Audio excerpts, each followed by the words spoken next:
App इत्यादि का data GIS map पर प्लॉट करके इसकी डिटेल्ड एनालिसिस कर रही है, जिससे कि आगे की कार्यवाही तय कर सके। आईएमसीटी ने पाया कि प्रशासन एक्सटेंसिव टेस्टिंग कर रही है, जिससे कि कोविड प्लस केसेस की पहचान आरंभिक चरण ही में हो जाए। सूरत नगर निगम का वॉर रूम और एक स्पेशल टीम ऑफ डॉक्टर्स इसी काम में जुटे हुए हैं। आईएमसीटी ने hospitals, containment zones, testing facilities इत्यादि का भी दौरा किया। उन्होंने पाया कि अधिकांशतः लॉकडाउन के नियमों का पालन हो रहा है। पुलिस नाकाबंदी और पिकेट्स के अलावा मॉडर्न टेक्नोलॉजी जैसे कि ड्रोन्स और सीसीटीवी का भी प्रयोग कर रही है, जिससे कि लॉकडाउन का अनुपालन हो।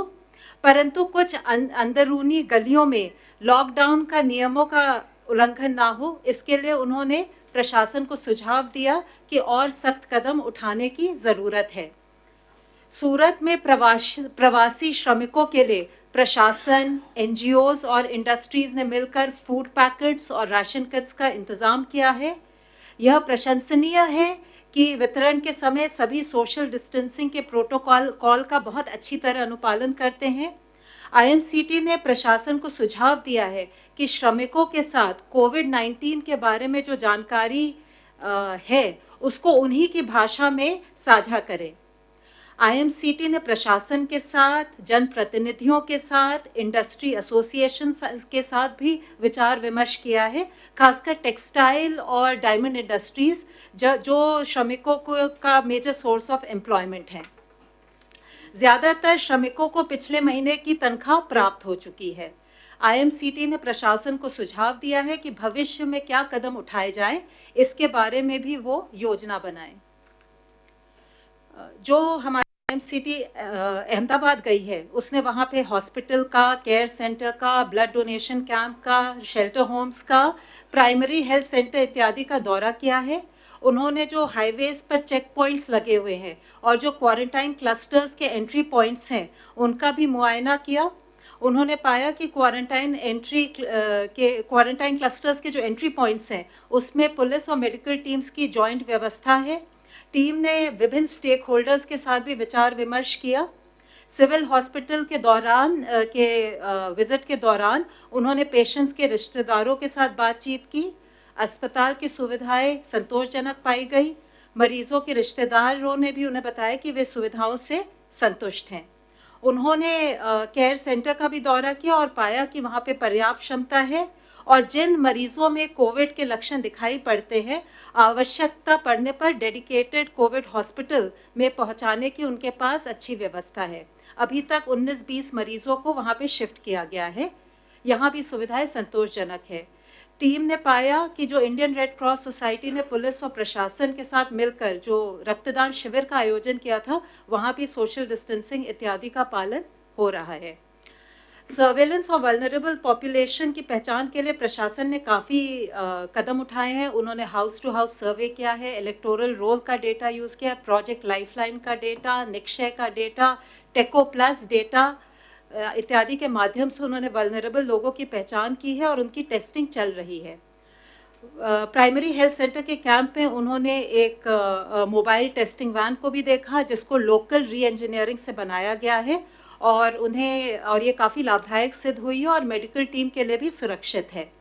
आईएमसीटी ने सुझाव दिया है कि राज्य सरकार केंद्रीय सरकार की सहायता लेकर सरदार वल्लभ भाई पटेल अस्पताल में एक मल्टी डिसिप्लिनरी रिसर्च यूनिट की स्थापना करे, जहां उपकरणों की कोविड टेस्टिंग के लिए फैसिलिटीज डेवलप की जा सकती हैं। आईएमसीटी ने पाया कि लॉकडाउन का सख्ती से अनुपालन हो रहा है।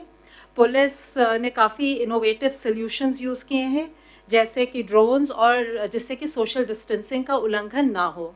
उन्होंने काथवाड़ा और नरोड़ा के शेल्टर होम्स का दौरा किया। चूंकि प्रशासन ने करीब ऐसे 33 शेल्टर होम्स बनाए हैं, उन्होंने ये भी सुझाव दिया कि जितने जो श्रमिक हैं उनको इस तरह 33 शेल्टर होम्स में बांटा जाए, जिससे कि सोशल डिस्टेंसिंग अधिकतम हो पाए। यहाँ सारे शेल्टर होम्स में सुविधाएं अच्छी उपलब्ध थी और योगा और अन्य एंटरटेनमेंट की भी सुविधाएं थी। एक अनूठा उन्होंने प्रयोग पाया अहमदाबाद में, जो ग्रामीण एरिया है, वहाँ हर ग्राम पंचायत में एक ग्राम योद्धा समिति का गठन किया गया है। ग्राम योद्धा समिति में सरपंच है, विलेज हेडमैन है, हेल्थ वर्कर है, हेड मास्टर है, तलाटी इत्यादि हैं। ये समिति जो है लॉकडाउन का पालन करते हुए गांव में राशन, सब्जी, दवाइयां इत्यादि को डोर स्टेप पे डिलीवर करती है। इसके अलावा वो आवाजाही पे और लॉकडाउन के नियमों के पालन पर भी नजर रखती है। आईएमसीटी का सुझाव है कि इस इनिशिएटिव को बाकी राज्यों द्वारा अपनाया जा सकता है। आईएमसीटी ने ये भी पाया कि जो सनंद इंडस्ट्रियल बेस है वहां पे फार्मा इंडस्ट्रीज चालू हैं और अब ऑटोमोबाइल यूनिट्स भी चालू हो गई हैं जो करीब 50% क्षमता पर काम कर रही हैं और 50,000 में से करीब 30,000 मजदूर काम पर वापस आ चुके हैं। आईएमसीटी ने वरिष्ठ अधिकारियों के साथ बैठक की और अपने सारे सुझाव उनके साथ साझा किए। हमारा पूरा विश्वास है कि केंद्र और राज्य सरकारों के संगठित प्रयासों से हम कोविड-19 के विरुद्ध जो हमारा अभियान है उसमें सफल होंगे। धन्यवाद। Health ministry representative please. पिछले एक दिन में अगर हम देखें तो देश में 1543 नए केसेस आए हैं, जिससे कि हमारे टोटल कंफर्म केसेस की संख्या अब 29,435 हो चुकी है। और अगर हम देखें कि जो हमारे केस एक्टिव मेडिकल सुपरविजन में हैं तो उनकी संख्या 21,632 है। अब तक पिछले 24 घंटे में 684 patients have been found cured, जिससे कि हमारा टोटल लोग जो क्योर हुए हैं वह संख्या 6,868 हो चुकी है। इससे हमारा रिकवरी रेट करीब 23.3% इस टाइम में समय हो गया है, जो कि एक बहुत ही प्रोग्रेसिव इंक्रीज है। मैं आप लोगों की दृष्टि में चाहूंगा, आज देश में 17 ऐसे जिले हैं जहां पर पहले केस आए थे लेकिन पिछले 28 दिनों से कोई नया केस रिपोर्ट नहीं हुआ है। इन जिलों में एक जिले की बढ़ोतरी हुई है, जैसे कि कल बताया था हमने आपको, और एक जिला ड्रॉप हुआ है, यानी कि 2 जिले ऐड हुए हैं और एक जिला ड्रॉप हुआ है। जो जिले ऐड हुए हैं वह है कलिम्पोंग वेस्ट बंगाल में, वायनाड केरला में, और जो जिला जहां पर एक एडिशनल केस आया है वह है लखीसराय बिहार में। इसका सीधा तात्पर्य यही है कि हमें कांस्टेंट विजिल मेंटेन रखने की आवश्यकता है। किसी भी जिले में, किसी भी स्टेट में जब हम कार्य करें तो वहां पर किसी भी तरह की रिलैक्सेशन ना हो। आज माननीय स्वास्थ्य मंत्री ने वीडियो कॉन्फ्रेंस के द्वारा डिपार्टमेंट ऑफ बायोटेक्नोलॉजी और उनके 18 ऑटोनॉमस बॉडीज और साथ में उनसे संबंधित पीएसयूज के डायरेक्टर्स के साथ रिसर्च के बारे में समीक्षा की। उन्होंने मेक इन इंडिया के तहत antibody detection kits, real time PCR based detection kits और कोविड-19 के लिए वैक्सीन के डेवलपमेंट को फास्ट ट्रैक करने के लिए कहा। माननीय स्वास्थ्य मंत्री जी ने आज दिल्ली के लेफ्टिनेंट गवर्नर साहब, दिल्ली के स्वास्थ्य मंत्री, कॉरपोरेशन कमिश्नर्स, दिल्ली के सभी जिलों के डीएम्स और डीसीपीज, सेंट्रल और स्टेट के जितने हमारे हॉस्पिटल्स हैं उनके डायरेक्टर्स के साथ भी कोविड सर्वेलेंस के करंट स्टेटस का दिल्ली और आसपास के प्रांतों से संबंधित रिव्यू किया। स्वास्थ्य मंत्रालय ने वेरी माइल्ड या प्री सिम्टोमेटिक पेशेंट्स के लिए होम आइसोलेशन पर दिशा निर्देश जारी किए हैं। जिन पेशेंट्स के पास सेल्फ आइसोलेशन के लिए उनके रेजिडेंस पर रेक्विजिट फैसिलिटी है, उनके पास इस होम आइसोलेशन के लिए ऑप्शन होगा। ये प्रेजेंट गाइडलाइंस जो हमने इशू की हैं, यह गाइडलाइंस 7 अप्रैल को जो हमने इससे पहले सस्पेक्टेड और कंफर्म केसेस को मैनेज करने से संबंधित गाइडलाइन थी, उनके एडिशन में है। होम आइसोलेशन की ये जो गाइडलाइंस हैं, इसमें कुछ एलिजिबिलिटी कंडीशंस हैं, जैसे कि पेशेंट को सेल्फ आइसोलेशन पर एक अंडरटेकिंग को भरना होगा। मेडिकल ऑफिसर द्वारा व्यक्ति को क्लिनिकली या तो वेरी माइल्ड केस या प्री सिम्टोमेटिक केस डायग्नोस करना होगा। उन्हें मोबाइल पर आरोग्य सेतु एप्लीकेशन को डाउनलोड करते हुए उसको निरंतर उपयोग करना होगा।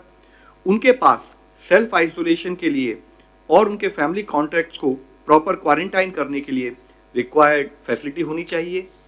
24/7 बेसिस पर देखभाल करने के लिए उनके पास एक केयर गिवर अवेलेबल होना चाहिए और केयर गिवर और हॉस्पिटल के बीच में एक प्रॉपर कम्युनिकेशन लिंक स्टैब्लिश होना चाहिए। केयर गिवर और उनके जितने भी क्लोज कॉन्टैक्ट हैं उनको हाइड्रोक्सिल क्लोरोक्विन प्रोफाइलैक्सिस के रूप में लेना होगा। पेशेंट अपनी हेल्थ को मॉनिटर करने के लिए एग्री करें और डिस्ट्रिक्ट सर्विलेंस ऑफिसर को अपने हेल्थ स्टेटस के बारे में रेगुलरली इन्फॉर्म करते रहें। उनको तुरंत मेडिकल अटेंशन लेनी चाहिए इन केस कि अगर उनको ब्रीदिंग डिफिकल्टी या चेस्ट में कोई पेन या प्रेशर हो या लिप या फेस पर कोई ब्लूइश डिस्कलरेशन डेवलप हो या कोई ट्रीटिंग मेडिकल ऑफिसर की एडवाइस हो तो वो अपने होम आइसोलेशन से निकलकर रिक्वायर्ड हेल्थ फैसिलिटी में जाएं। होम आइसोलेशन जब तक कि क्लिनिकल सिम्टम रिजॉल्व ना हो जाए या साथ में टेस्टिंग के द्वारा वह पेशेंट नेगेटिव ना पाया जाए तब तक कंटिन्यू करना होगा। इसके लिए बहुत जरूरी है कि पेशेंट जब अपने घर पर रहें तो पेशेंट हर समय ट्रिपल लेयर मेडिकल मास्क का उपयोग करे, एक आइडेंटिफाइड रूम में ही रहें और घर के अन्य लोगों से दूर रहें, विशेषकर बुजुर्गों से या उन लोगों से जिनको कोई मॉर्बिड कंडीशन है जैसे हाइपरटेंशन, कार्डियोवास्कुलर डिजीज या रीनल डिजीज एक्सेट्रा। वह घर के अन्य लोगों से कोई अपना पर्सनल आइटम शेयर न करें और जिन सरफेसेस पर हम ज्यादातर टच करते रहते हैं उनको रेगुलरली क्लीन करते रहें। साथ ही जैसे कि अभी कहा है कि उनको ध्यान रखने के लिए एक केयर गिवर होना चाहिए। वह केयर गिवर भी जब उनकी देखभाल करे तब एक ट्रिपल लेयर मास्क का इस्तेमाल करे। पेशेंट के बॉडी फ्लूइड के साथ उस केयर गिवर का कोई डायरेक्ट कांटेक्ट ना हो, विशेष रूप से ओरल या रेस्पिरेटरी सिक्रीशन, और पेशेंट को संभालते समय केयर गिवर को डिस्पोजेबल ग्लव्स का उपयोग करना चाहिए। पेशेंट द्वारा उपयोग की गई सरफेसेस, कपड़े या लिनन की सफाई या हैंडलिंग करते समय भी ट्रिपल लेयर मास्क या डिस्पोजेबल ग्लव्स का उपयोग होना चाहिए। केयर गिवर और जो भी क्लोज कॉन्टैक्ट्स हैं वह भी अपना टेम्परेचर स्क्रीनिंग करते रहें और कोई भी ऐसा इशू आए जिसमें कि उनको कोई सिम्टम दिखते हैं तो उनको हमेशा सर्वेलेंस ऑफिसर की दृष्टि में लाना पड़ेगा। इसके साथ ही आज मैं आप सब लोगों को एक मुख्य विषय के बारे में भी अवगत करना चाहूंगा। I would like to mention about the plasma therapy for कोविड-19 which has been talked about of late. इस पर काफी चर्चा हो रही है। In this regard let me clarify that ICMR has already stated very clearly that currently there are no approved therapies for COVID-19 including plasma therapy। मैं फिर से आप लोगों की दृष्टि में लाना चाहूंगा कि कोविड-19 के लिए आज देश में क्या दुनिया भर में भी कोई अप्रूव थेरेपी नहीं है। And plasma therapy is one of the therapy which is being experimented with. However so far there is no evidence to support it as a treatment. यह अभी भी एक्सपेरिमेंटल स्टेज पर है। इसका कोई एविडेंस नहीं है कि इसको ट्रीटमेंट के रूप में इस्तेमाल किया जा सकता है। यूएस FDA ने भी इसे एक एक्सपेरिमेंटल थेरेपी के रूप में ही देखा है। ICMR ने एक नेशनल स्टडी को लॉन्च किया है ताकि वह इस थेरेपी की एफिकेसी के बारे में स्टडी कर सके। इसलिए इस विषय में यह क्लैरिफाई करना बहुत जरूरी है, अति आवश्यक है कि जब तक कि ICMR अपनी स्टडी को कंक्लूड ना कर ले, रोबस्ट साइंटिफिक प्रूफ अवेलेबल ना हो, तब तक इस थेरेपी को केवल हम या तो रिसर्च या ट्रायल पर्पस के लिए ही उपयोग करें। इनफैक्ट जो प्लाज्मा थेरेपी है, अगर इसको हम प्रॉपर तरीके से प्रॉपर गाइडलाइंस के तहत इस्तेमाल ना करें तो इससे लाइफ थ्रेटनिंग कॉम्प्लिकेशन हो सकती हैं। जब तक यह थेरेपी प्रॉपरली अप्रूव नहीं है या इसकी इफेक्टिवनेस सिद्ध नहीं हुई है तब तक इसके बारे में किसी भी तरह का दावा किसी भी स्थाई पर करा जाना बिल्कुल अनुचित है। ICMR की स्टडी के बारे में कहीं भी इस प्रकार का प्रयोग पूरी तरह से इलीगल है और दूसरी तरफ पेशेंट की जान को इससे खतरा उत्पन्न हो सकता है। इस संबंध में ICMR ने डिटेल्ड गाइडलाइंस पहले से ही जारी भी की हैं। साथ ही मैं आप लोगों की दृष्टि में एक पॉजिटिव न्यूज ये भी लाना चाहूंगा कि अगर हम दुनिया के 20 देश जहां पर कि अब तक मैक्सिमम केसेस WHO के रिकॉर्ड के हिसाब से अभी तक आए हैं, उनको अगर हम नोट करें तो उनकी पॉपुलेशन, उनकी जनसंख्या करीब हमारे देश की जनसंख्या के बराबर होती है। मैं ये कहना चाहूंगा कि हमारे देश की जनसंख्या इतनी ज्यादा है कि हम कई देशों के समान हमारे देशों की जनसंख्या है। और कल का अगर हम WHO का डेटा देखें तो हम पाते हैं कि अगर हम उन 20 देशों में आए हुए कंफर्म केसेस की संख्या लें और अपने देश की कंफर्म केसेस की संख्या लें तो हम पाते हैं कि इंडिया में उन देशों के मुकाबले 1/84, यानी कि उन देशों में इंडिया में जितने केसेस रिपोर्ट हुए हैं उससे 84 गुना ज्यादा केसेस रिपोर्ट हुए हैं। इसी तरह से अगर हम डेथ की संख्या भी देखें तो हम पाते हैं कि इन 20 देशों में जितनी डेथ रिपोर्ट हुई हैं उससे इंडिया में 1/200 टाइम्स, यानी कि उन देशों में इंडिया में जितनी डेथ रिपोर्ट हुई हैं उससे 200 गुना डेथ ज्यादा रिपोर्ट हुई हैं।